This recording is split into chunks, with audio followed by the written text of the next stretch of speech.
De plus en plus, le voix s'élève pour parler du report de l'organisation des élections jadis prévues pour décembre 2017, selon l'accord conclu à Kinshasa entre la majorité présidentielle, l'opposition et la société civile sous la médiation des évêques de la SENCO.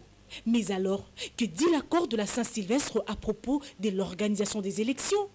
Dans son chapitre 4, où l'on évoque des questions liées au processus électoral, les parties prenantes s'étaient accordées pour une refonte totale du fichier électoral et l'évaluation une fois tous les 2 mois de l'opération d'enrôlement des électeurs en cours. En outre, les parties prenantes s'étaient convenues sur l'organisation des élections en une seule séquence présidentielle, législative, nationale et provinciale au plus tard en décembre 2017. Toutefois, le Conseil national de suivi de l'accord, le gouvernement et la CENI peuvent unanimement apprécier le temps nécessaire pour le parachèvement des dites élections. Les élections locales, municipales et urbaines ont été programmées pour 2018. Mais comment justifie-t-on le probable report qui pointe à l'horizon ?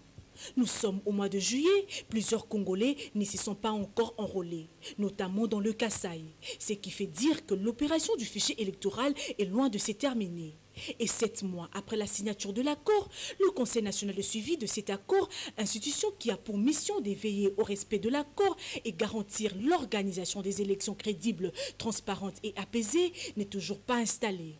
Il faut dire que dans le chapitre 2, les partis s'étaient engagés à exécuter de bonne foi l'intégralité de l'accord.